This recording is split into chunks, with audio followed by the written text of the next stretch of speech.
itong deklarasyon, ng mga deklarasyon na ito ay kasama sa isang programa na tinatawag namin Hiyas ng Lawa. Kasi nga, ito lahat ay galing sa probinsya ng Rizal, sa Diocese ng Antipolo. Pero bahagi din ito ng cultural region ng Lawa ng Bai.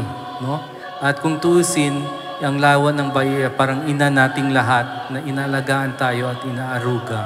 So, parang gusto rin nating bigyang diin ang kahalagahan ng kasaysayan.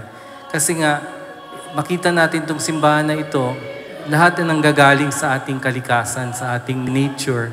At ngayon ay pag-iulitin pa natin ito, mahirap na itong gawin kasi nasisira na yung ating kalikasan. So makita natin yung ating mga simbahan, nakaugat yung kanilang well-being sa ating kalikasan.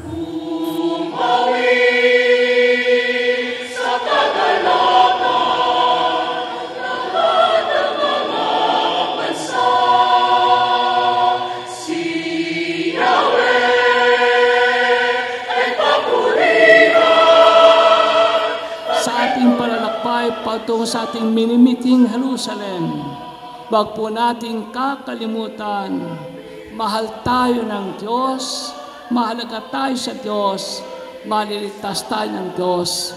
At dahil dito sa ating panlalakbay, mga kapatid ko, tandaan po natin, ang buhay ay pagpili, ang buhay ay pagsunod, ang buhay natin ay isang paglalakbay ay pagsama sa Panginoong Jesus.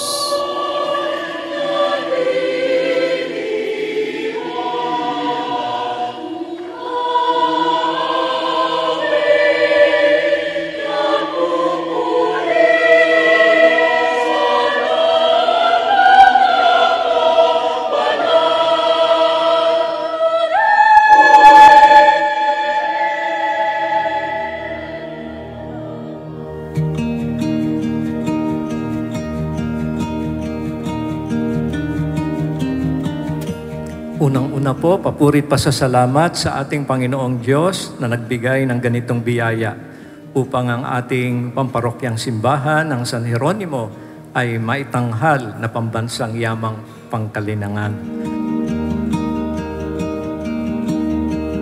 Message of Senator Lauren Legarda, Declaration of St. Jerome Parish Church as National Cultural Treasure in Morong, Rizal.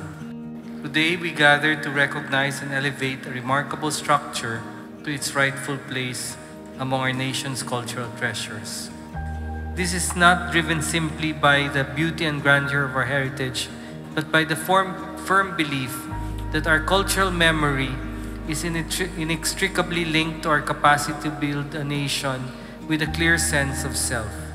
When we preserve structures like the St. Jerome Parish, we safeguard knowledge systems, artistic techniques, and historical narratives that help us understand who we are as a people. To the local community of Morong, your cultural workers, including myself, dedicate our expertise to preserving this structure with the highest standards and the deepest respect for the past.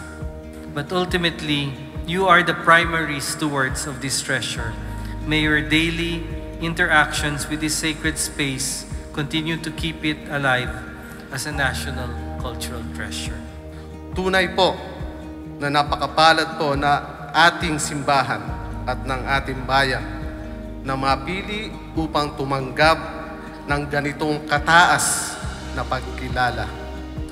Lubos po ang aking kagalakan sa napakalaking karangalan na maging bahagi ng pagkilala sa ating simbahan ng parokya ni San Jeronimo. Binabati ko ang ating bayan ng Morong sa pagtanggap ng ganitong kataas na uri ng pagkilala sa ating yamang kultural. Ngayong gabi ay opisyal nating tinatanggap ang pagkilala sa ating simbahan bilang isang national cultural treasure. Sa ating kagalakan sa pagtanggap na ito, Narito ang aming pangako na kung saan ito'y aming pagyayamanin, sisinupin at ito'y aming ipapahayag at ipapakilala na dito sa lalawigan ng Rizal ay meron tayong isang National Cultural Treasure at ito nga ang ating simbahan ng parokya ni San Jeronimo. Maraming salamat. Purihin po natin ang Panginoong Diyos.